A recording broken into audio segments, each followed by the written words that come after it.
Yang pertama ada yang namanya emosi positif versus emosi negatif. Kalau emosi positif itu seperti apa contohnya? Bisa disebutkan? Iya, emosi positif itu emosi yang ketika kita rasakan kita malah bisa beraktivitas lebih baik kinerjanya. Iya, senang, lalu bahagia, lalu apa? Sedih, tenang yang lebih tepatnya gitu. Nah, itu adalah emosi-emosi yang termasuk ke dalam emosi positif, karena ketika kita merasakan emosi tersebut kita malah tidak menurun kinerja kita dalam berkegiatan, tapi kita malah nambah semangat, kita malah nambah melakukan yang terbaik. Nah, terus di sisi lainnya kita ada emosi negatif. Emosi negatif ini adalah emosi yang lumayan sulit ya teman-teman, karena ketika kita merasakan emosi negatif ini kita cenderung untuk tidak semangat melakukan sesuatu. Contohnya emosi negatif itu seperti apa? Ya, kecewa, lalu marah, lalu apa lagi?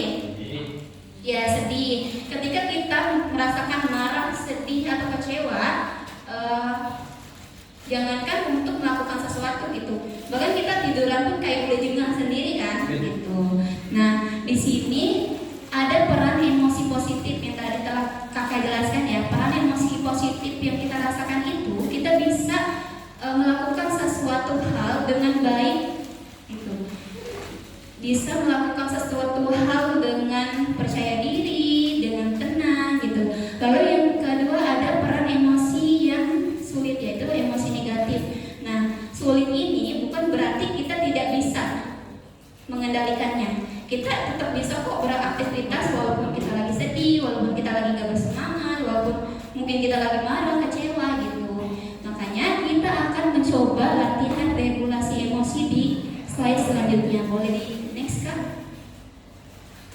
Nah, tadi kan kakak sudah mengenalkan beberapa emosi yang ada di dalam diri kita dan bagaimana sih peran mereka gitu ya terhadap diri kita dalam keseharian gitu.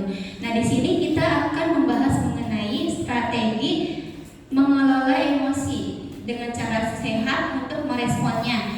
Di sini yang pertama ada napas 4-4-4. Ada napas 4-4-4. Maksudnya apa? Maksudnya napasnya senggal-senggal gitu. Gitu. Bukan ya. Maksudnya di sini itu napas 4-4-4 itu 4 detik tarik napas, 4 detik buang napas perlahan, 4 detik tahan napas, 4 detik buang napasnya secara perlahan. Coba kita praktekkan. Hitung ya, dihitung ya.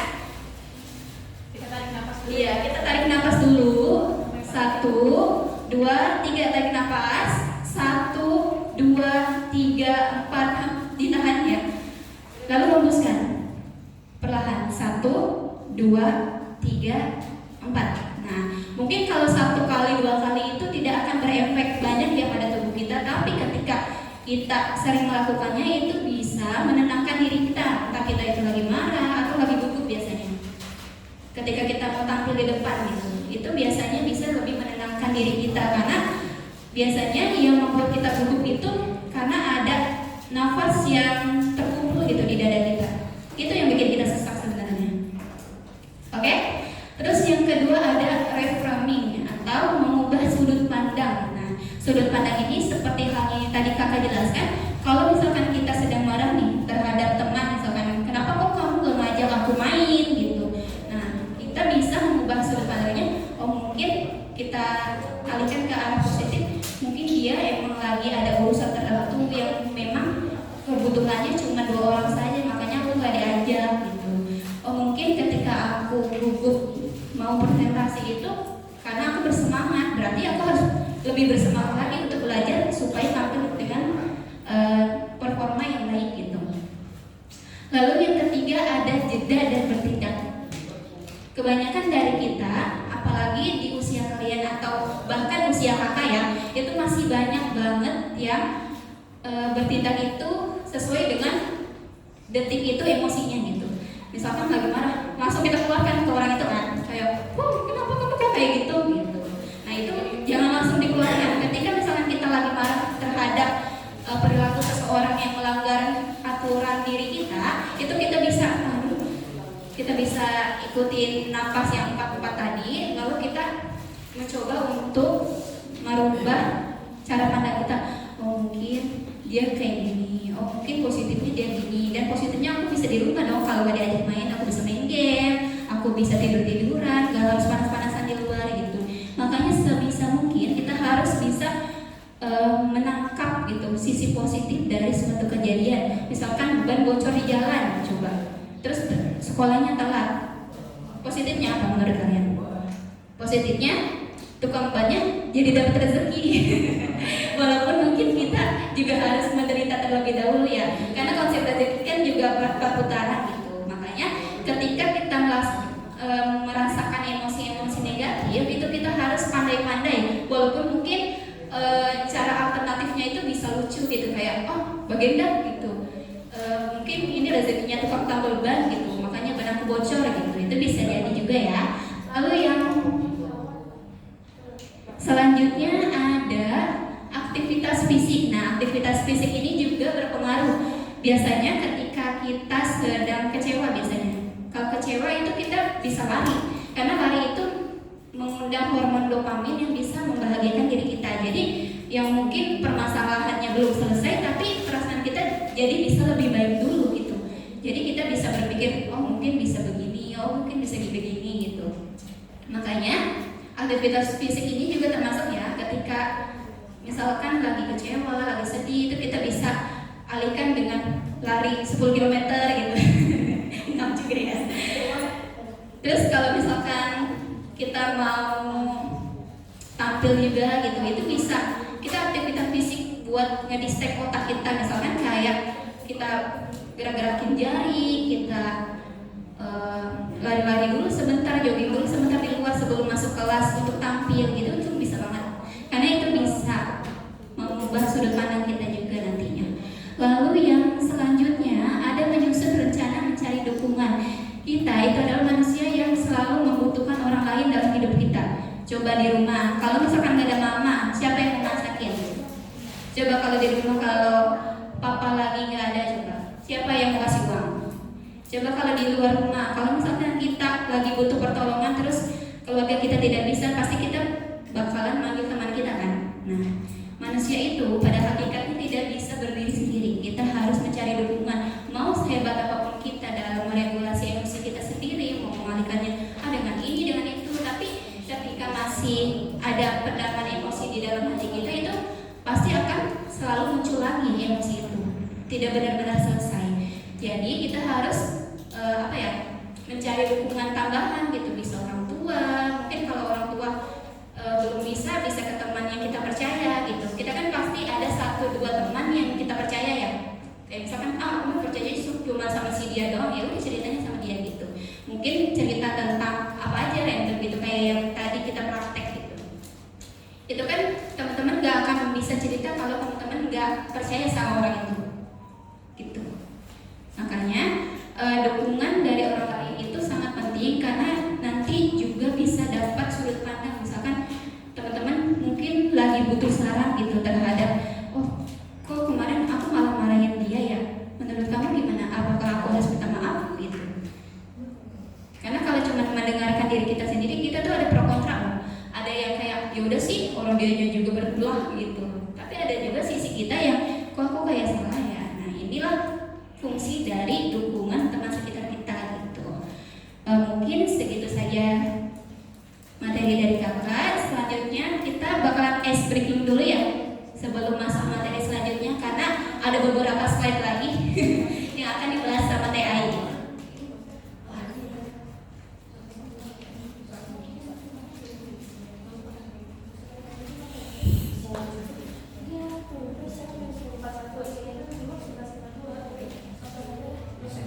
Oh, maaf teman-teman, karena kita mengejar waktu ya, karena kita acaranya di musola, kita harus sholat juga kan nanti gitu. Makanya kita coba untuk ke materi selanjutnya yang akan disampaikan oleh rekan saya, Teh Ai Siti Fauzia. Sebelum masuk ke materi selanjutnya, kita akan menonton video singkat terlebih dahulu untuk semakin memperdalam emosi kita.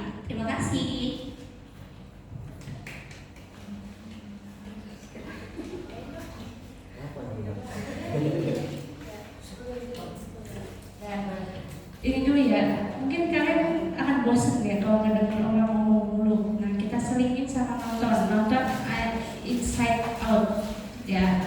Nah kata Anita kalian perhatiin, kata Ayah akan skip mungkin awal, katanya akan ambil awal dan akhir aja. Jadi biar kalian tahu perubahannya gimana, perbedaannya gimana.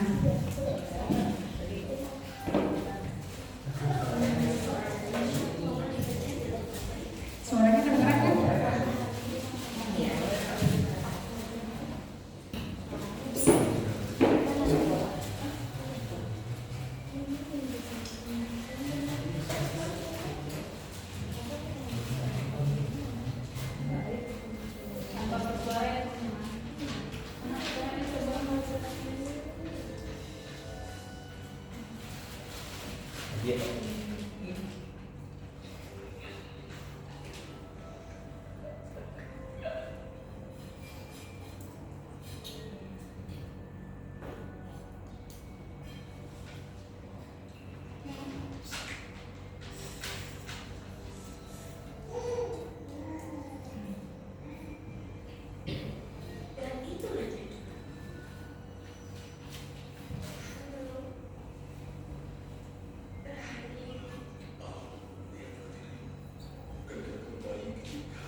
Tadi itu udah nyampe situ, kemudian di skip di sini.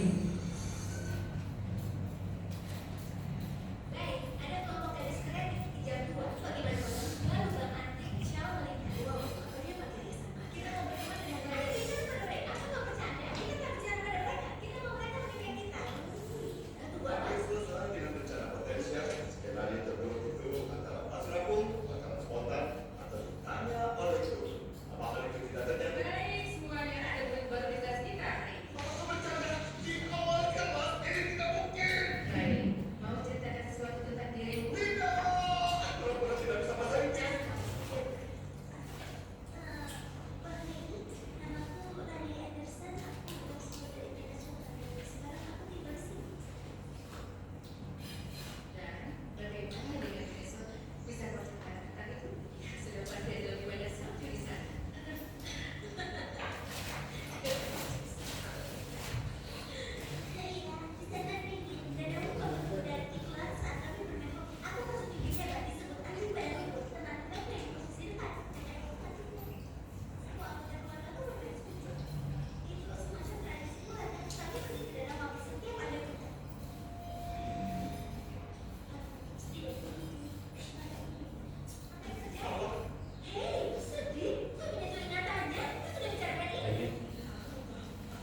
bahagianya hilang, berarti yang menguasai di otaknya itu ada apa aja?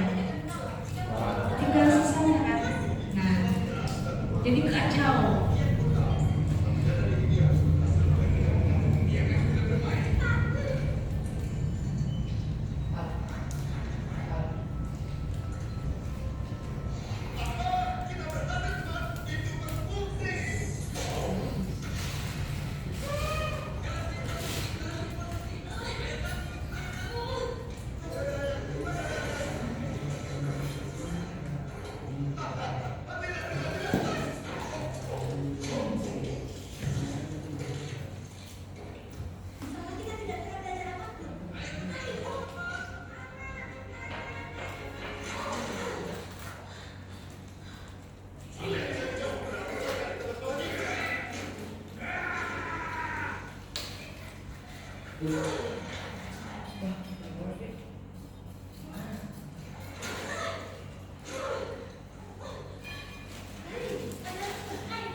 Selesai. Kalian nanti kalau mau nonton lengkapnya kalian cari sendiri film Inside Out ya.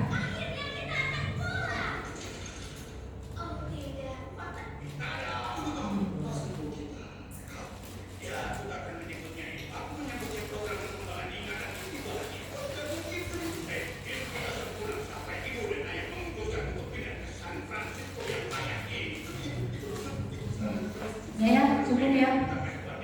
Kita mengefektifkan waktu ya.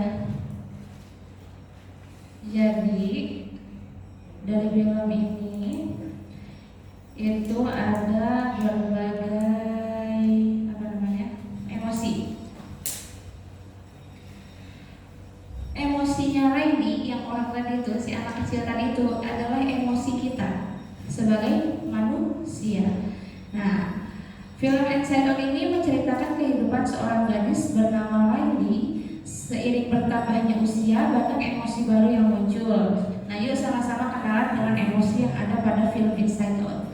Jadi, dari pas si Riley lahir atau dari pas kita lahir, emosi yang ada itu apa? Emosi apa tadi di awal film? Emosi bahagia. Kemudian selain bahagia muncul emosi apa? Sedih. Yang jadi bikin kita nangis. Nah, dari kita lahir terus kemudian bayi. Nah, itu kita cuma punya dua emosi, yaitu bahagia dan sedih. Nah, kemudian seiring bertambahnya waktu, bertambahlah emosi kita. Ada apa aja tadi? Ada takut, ada marah, ada jijik, ya. Itu. Kemudian dari anak-anak berkembang lagi jadi ke dewasa. Itu bertambah lagi emosi kita. Emosinya apa aja? Kita kenalan dulu sama karakter di film ini ya. Yang pertama ada joy. Joy itu emosi apa tadi? Emosi bahagia. Joy itu digambarkan sebagai emosi bahagia. Kebahagiaan merupakan bentuk perasaan terbebas akan ketegangan. Senyuman dapat diartikan sebagai kebahagiaan yang terjadi atas ketertarikan terhadap sesuatu. Jadi yang paling utama, yang paling dasar itu emosi apa? Emosi bahagia. Kemudian ada sadness. Sadness itu apa? Kesedihan. Kemudian bertambah lagi bertambahnya usia. Misalnya anak kecil yang suka ngamuk-ngamuk, yang suka marah-marah, berarti dia bertambah lagi emosinya. Jadi emosi apa? Emosi marah. Kemudian ada lagi bertambah lagi emosinya. Emosi apa? Fear. Fear itu apa? Takut. Ya tadi si Riley itu lagi main terus ada kabel kan, dia takut kan sandung. Nah berarti itu bertambah lagi lah dia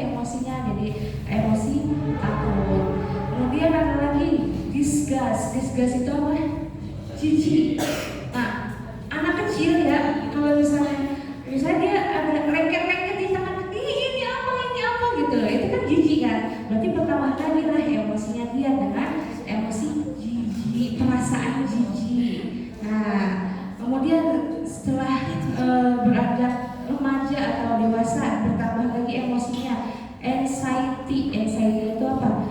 Cemas atau khawatir, takut nih, gimana nih kalau misalnya kita tampilnya nggak sempurna, gimana kalau misalnya kita gagal, gimana kalau misalnya kita kalah. Nah, itu termasuk ke dalam emosi cemas. Kemudian ada envy itu perasaan iri.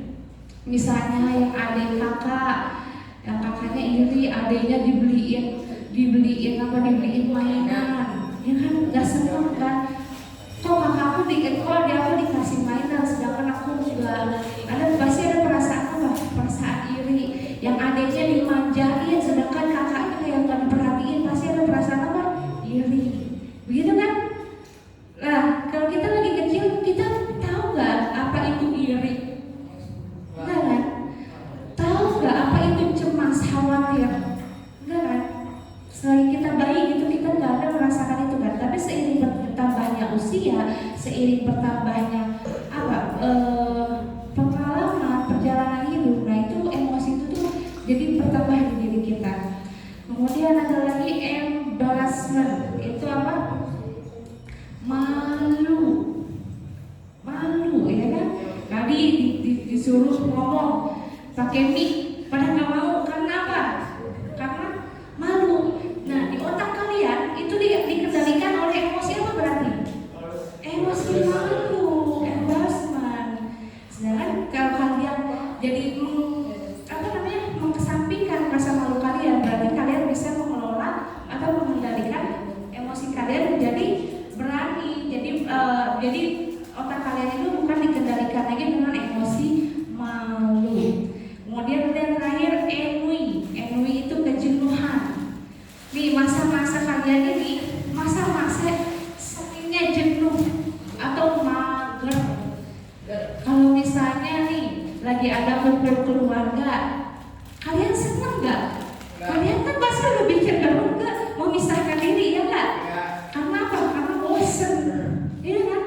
Karena bosan. Nah itu, jadi seiring bertambahnya usia, maka emosi pun akan bertambah seperti itu.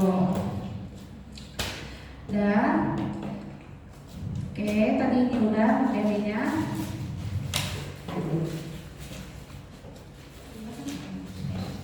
Oke.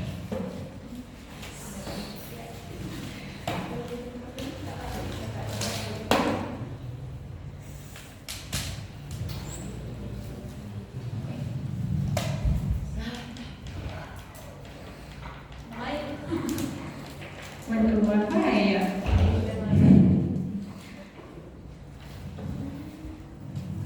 Oke.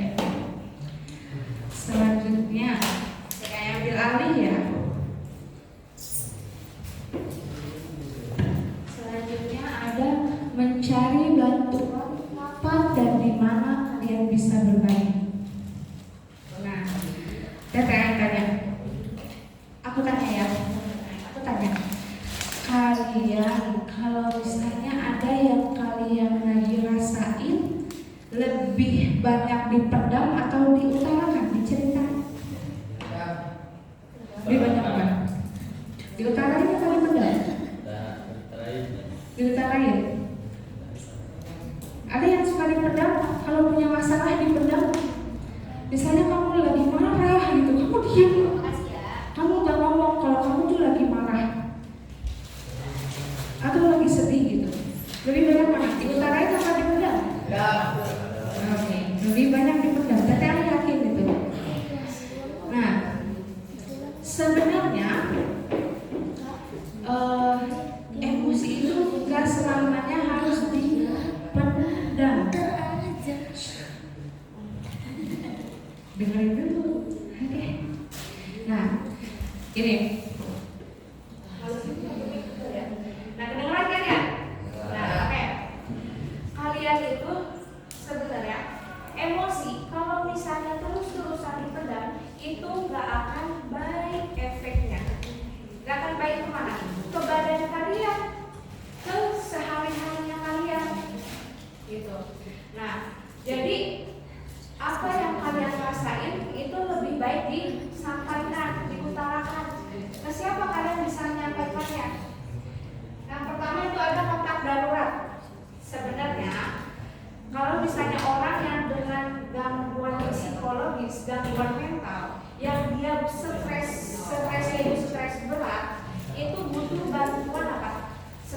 psikolog atau konselor itu dia butuh untuk mengeluarkan stresnya dia.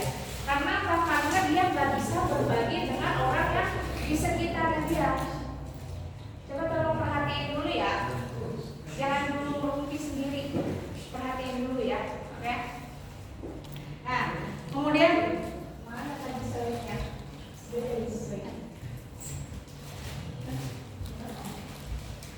Nah, tadi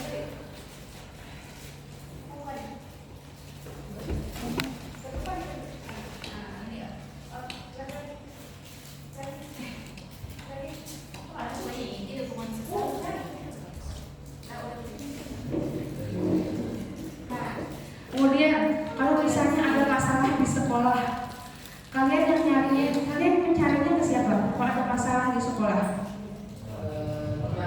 pertama pasti ke teman.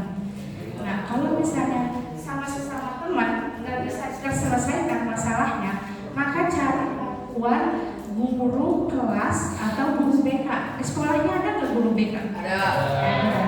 Nah, guru BK itu bukan cuma buat orang-orang yang bermasalah aja ya, tapi orang-orang yang butuh bantuan itu boleh ke guru BK. Misalnya kalian ada perselisihan ya teman-teman, kemudian perselisihan itu berat gitu kan, kalian bisa menyampaikannya ke guru BK biar dikasih apa? Dikasih pertolongan atau bantuan yang lebih intensif. Kemudian ada selanjutnya kalau di rumah kalian bisa cerita ke siapa? Ke orang tua. Tetangga mau tanya, kalian kalau di rumah itu dekat gak sama orang tua? Suka curhat nggak? Ada yang bilang enggak. Teteh yakin nggak semua anak itu bisa curhat sama orang tuanya. Karena apa? Karena terkadang gini ya, terkadang ada yang maaf, ada orang tua yang nggak bisa diajak curhat sama anaknya. Bener nggak? Kalau misalnya kita ngadu nih, kita curhat istilahnya kita curhat ya. Wah tadi aku ada masalah sama teman gini. Pasti yang disalahkan, nanti yang disalahkan tuh anaknya.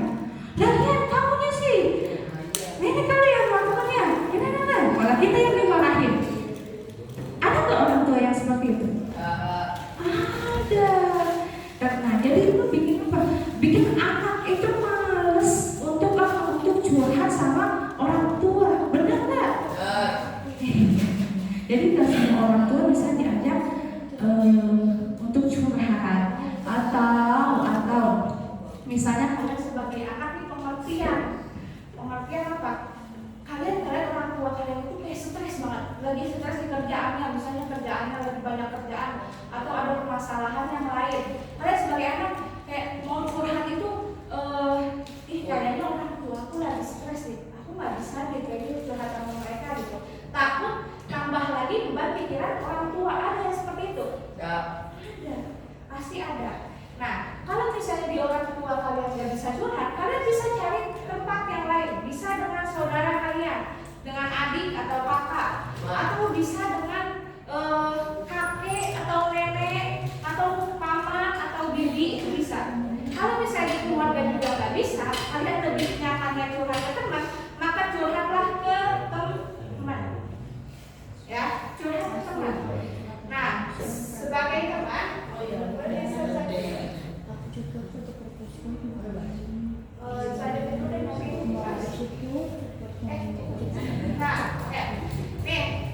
selanjutnya ada pentingnya berbicara dan mendengarkan.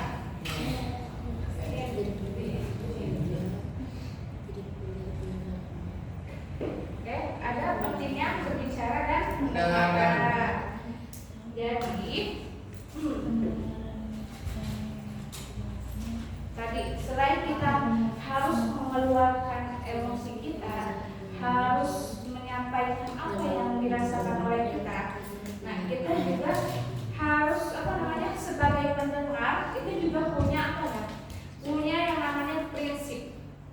Yang pertama prinsipnya ada mendengarkan tanpa menolak. Misalnya nih, kalian curhat, ada teman kalian yang curhat gitu ya. Kalian jangan langsung misalnya deh,